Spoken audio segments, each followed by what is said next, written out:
The market keeps doing what it always does when something truly big is approaching. First it whispers, then it speculates, then it exaggerates, then it prices things in badly, and then if you are careful, you can sometimes make a great deal of money by understanding the shape of the wave before the crowd decides to call it obvious. That is where I think we are right now with SpaceX. This is one of the most anticipated IPO stories in modern market history, and people are excited for all the obvious reasons.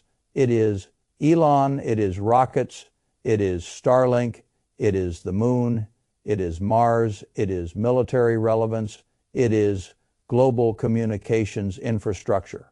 It is one of the few companies on Earth that feels less like a business and more like an operating thesis about the future. Naturally, people want a piece of it. Fine, so do I at the right price, but I want to begin with a sentence most people need to hear before they do something foolish. You do not need to wait for the SpaceX IPO to make money from the SpaceX story. In fact, if you wait until the whole world is stampeding into the offering, there is a very good chance you are arriving late to the easier part of the opportunity. That is the mother line of this story.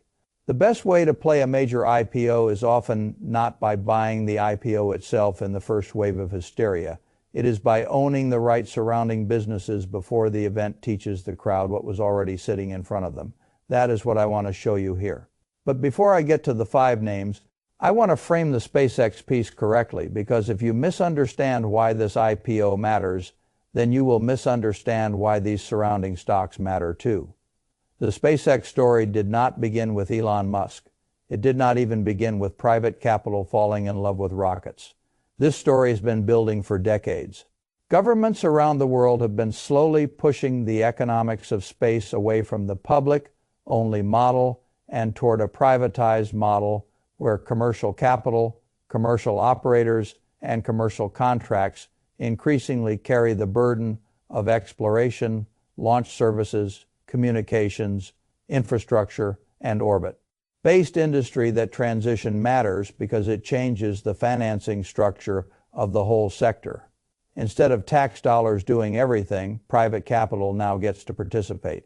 And once private capital gets to participate, the market begins looking for monopolies, choke points, infrastructure, toll roads, and platform winners. That is what SpaceX has become. It is by far the most successful commercializer of space on the planet. According to the source, it controls roughly 80 to 90% of total market share across launches, services, and the broader package of what it does. That is not a niche presence, that is dominance. That is the kind of position that makes the market imagine an IPO less as a listing and more as a validation event for the entire sector. Fay Phalocite Fay Turn 40 File 0 Fay, and that is why the valuation discussion matters so much. The source frames the company at around a $2 trillion valuation and suggests the company may only want to raise about $75 billion. A very small slice of the total. The exact number can move around, of course. But the structure of the idea is what matters. This would not be a small company coming public to prove itself. This would be a titan listing a fractional piece of one of the most important private industrial stories in the world. Fay Phalocite Fay Turn 40 File 0 Fay, that is why so many investors are obsessed. Because they are not just looking at a launch company, they are looking at the most developed commercial backbone for space itself. And I think the source makes a very sharp observation here that is worth preserving.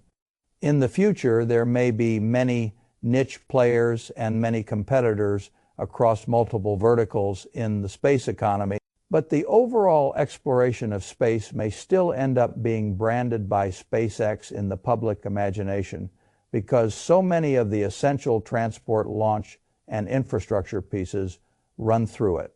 Rockets, deep space vehicles, Starlink, perhaps even the logic of transportation and support systems once people and industry begin establishing more permanent footholds beyond Earth. Fay Phalocite Fay Turn 40 File 0 Fay. That is why this IPO matters. It is not just about one stock. It is about whether a public listing of the dominant private space platform unlocks another, bigger wave of institutional capital into the rest of the space economy. I think it probably does. That is the real thesis. Now, naturally, The next question everyone asks is why this company has not already gone public. Again, I think the source handles that correctly. Control. Elon Musk likes control, and he has said for a long time that SpaceX would not go public until it was making money. The key nuance the source points to is that the core SpaceX business may or may not be the profit engine people imagine, but Starlink is. Starlink gives the broader operation enough financial strength that the company has not needed to surrender control early just to access public markets. If you do not have to take public money, you can wait, and if waiting allows you to preserve control, then waiting becomes rational. Felicite Fayturn 40 file 0 Fay, that is one of the deepest truths in corporate finance. The less desperately you need outside capital, the better the terms you can command when you finally decide to take it. That is why I do not find the delay strange at all. Now, as for timing, the source says confidential listing paperwork has been moving through the process, and that the expectation is for a mid-year listing, potentially in June, or if not, then shortly after fine. The exact timing matters less to me than the market structure around it. If the listing is close enough that institutions are already mentally preparing for it, then the surrounding stocks can start moving before the final bell rings on the IPO itself. That is where the easier money often sits. Felicite Fayturn 40 file 0 Fay, and one more warning from the source deserves to be stated plainly. This IPO is very likely to be volatile. It may be oversubscribed, it may spike, it may overshoot, short sellers may get involved. The first phase could easily be driven more by emotion than by sober value discovery. That is normal. In fact, it is almost expected in an event like this, which is another reason I do not think the cleanest way to make money is by sprinting blindly into the first moments of the offering itself. Sometimes the crowd does the hard work of mispricing one thing, while the surrounding ecosystem is still offering better asymmetry. Felicite Fayturn 40 file 0 Fay, that is exactly why I want to talk about these 5 names. Let us start with Rocket Lab. This is the easiest connection for most people to understand, and it should be Rocket Lab is the number 2 domestic launch player in the United States.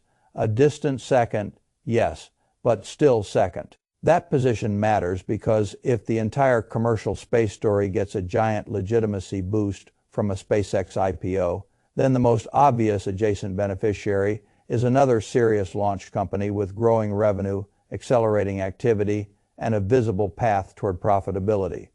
The source makes all of those points clearly. Launch pace is accelerating, revenue is already real, and profitability is expected next year. Felicite Fayturn 40 file 0 Fay. That is exactly the kind of setup I like in a smaller, still speculative sector story, because it means the business is maturing from concept into enterprise. I care much less about dreams than about operating leverage. And there is something else important in the Rocket Lab story. Demand, the source notes a meaningful backlog, especially in launches for satellite constellations. That matters because launch demand is not some quarter novelty. The entire industry is blossoming, more constellations, more infrastructure, more services, more missions. And then beyond that, the source connects the story to the moon itself, if the near-term path to Mars still runs through the moon, and if the moon becomes a stepping stone for a more permanent industrial or logistical presence, then launch demand does not merely hold. It deepens. Felicite Fayturn 40 file 0 Fay, that is where the Rocket Lab thesis gets more interesting than a simple second-best rocket company label.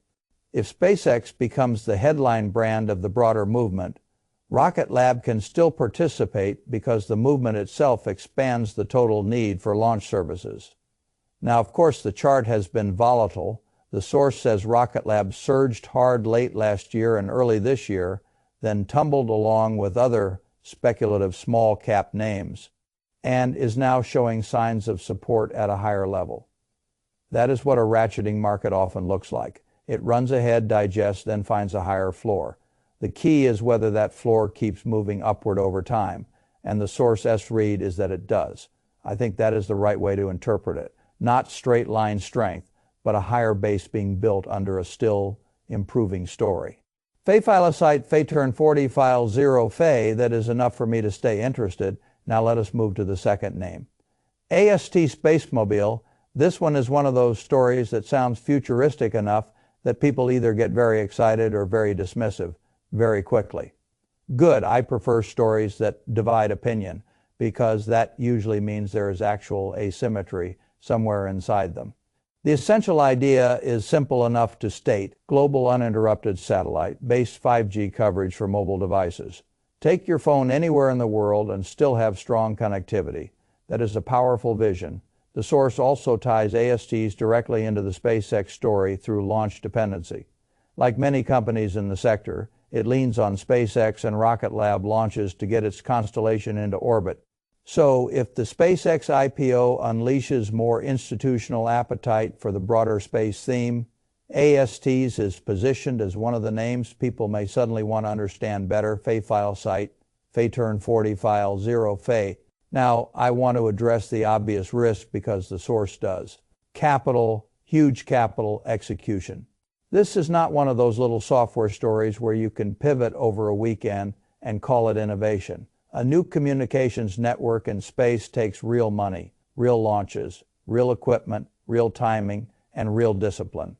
That is why skeptics keep asking the right skeptical question. Yes, the idea is attractive, but can they actually pull it off? That is the correct question.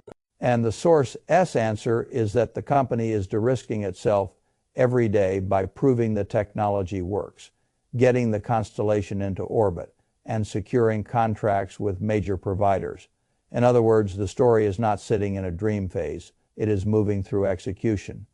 The biggest remaining risk is not whether the vision is appealing. It is whether they can keep executing without major delays. That is very different. Fay file site, Fay turn 40 file 0. Fay and delays do matter here. The source is clear on that. If major delays hit, the stock could suffer sharply. Of course it could. That is true in almost every deep growth infrastructure story. But the long-term bull case remains intact. If execution continues, revenue is starting, growth should build over the subsequent quarters.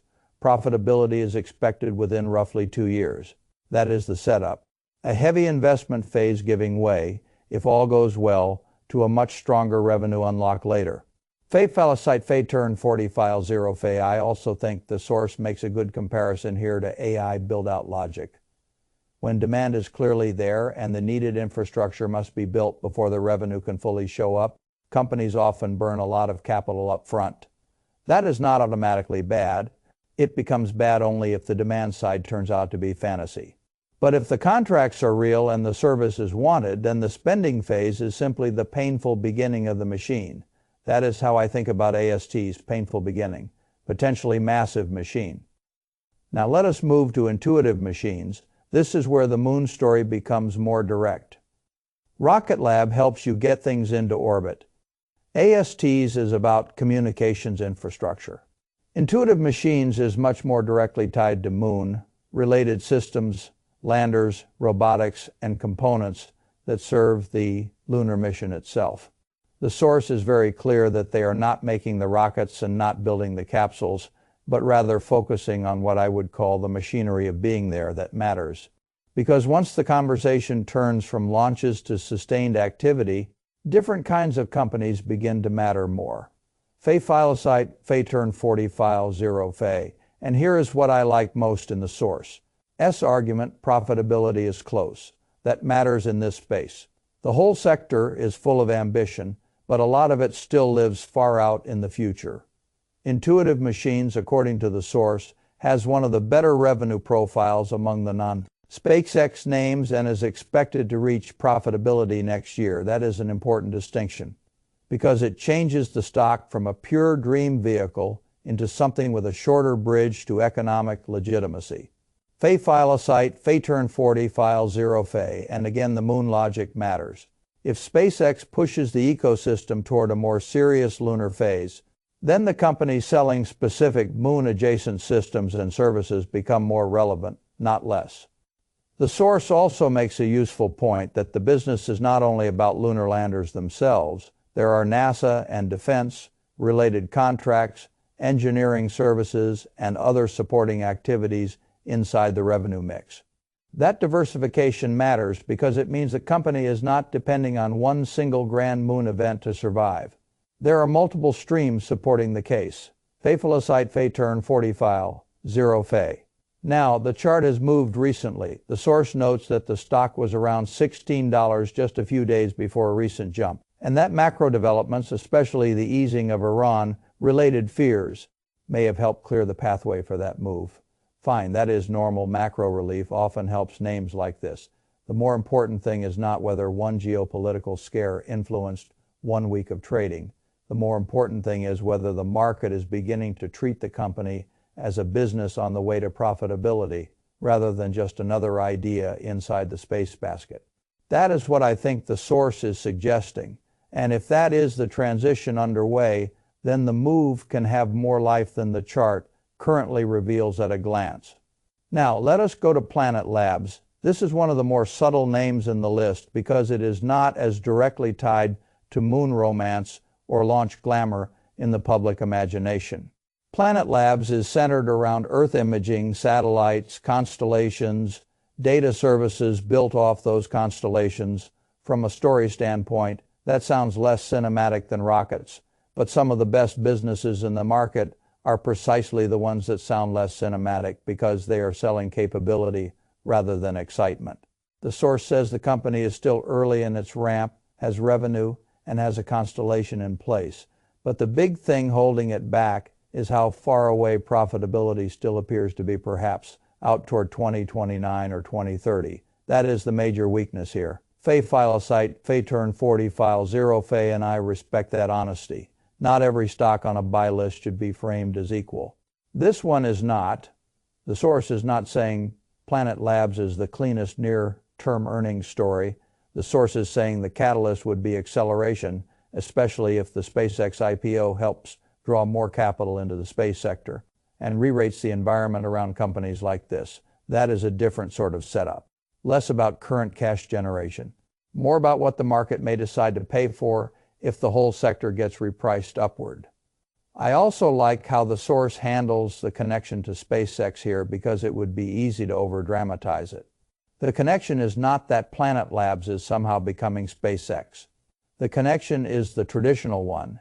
It uses SpaceX services. That means as SpaceX becomes more central to launch infrastructure and as capital floods more readily toward companies using that infrastructure, Planet Labs could benefit from being part of the broader ecosystem. Pfeiffelicite Pfeifturn 40 file 0 Pfe.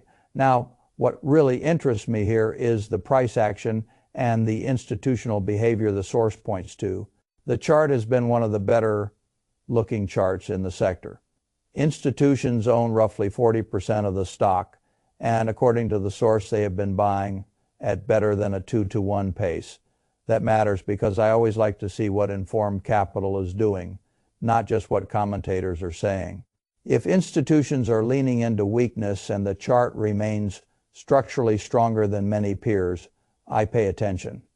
The source read is that if a pullback comes, it would likely be a buying opportunity.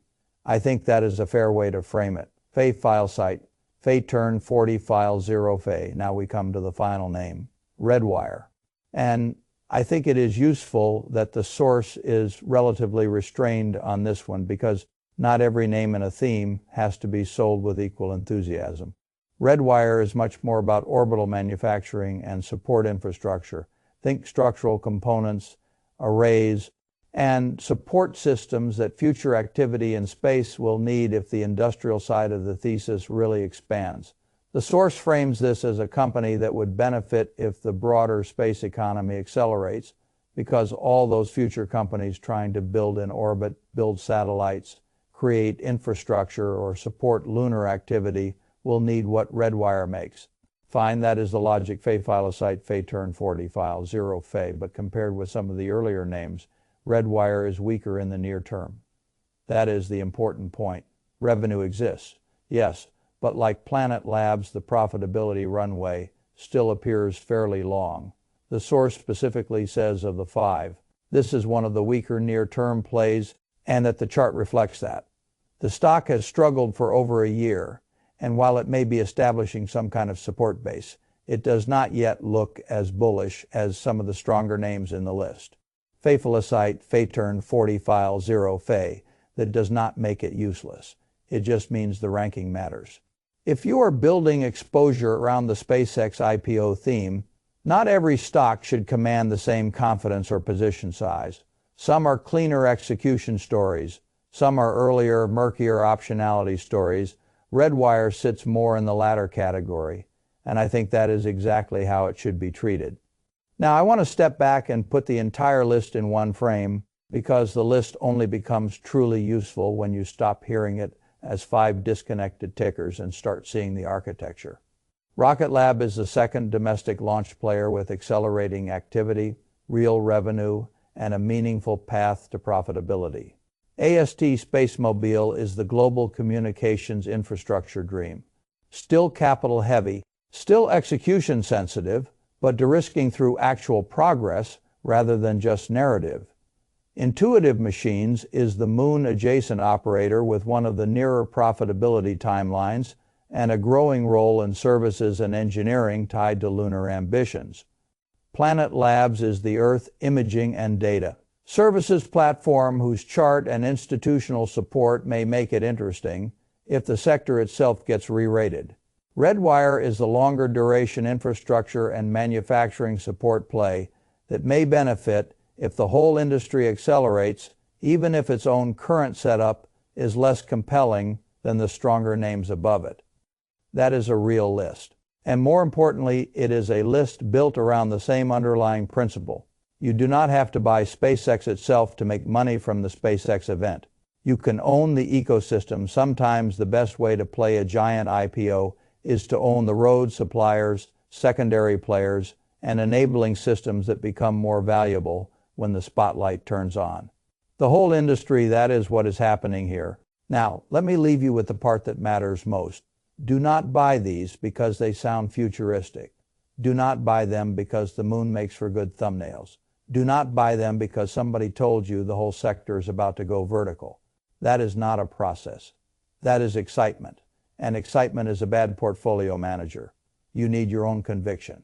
You need to understand which of these names you want more exposure to and why.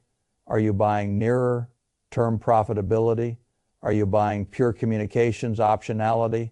Are you buying launch infrastructure? Are you buying support systems? Are you buying a stronger chart versus a weaker one? Are you willing to tolerate execution delays, capital intensity, and sector volatility? Those are the questions, because if you cannot answer them yourself, then the moment the stock drops 15% or 20%, you will not know whether to hold, add, or get out. You will simply become emotional. That is how people lose, not from bad lists, from borrowed conviction. So yes, the SpaceX IPO may prove to be a huge event. Yes, it may unleash a fresh wave of capital into the space sector. Yes, many of these surrounding names could benefit from that. But the people who make real money from a theme like this are not usually the people who heard the story last. They are the people who understood the architecture early enough to get positioned before the crowd called it obvious. That is where I would rather be. And if you are serious about capital, that is where you should want to be too.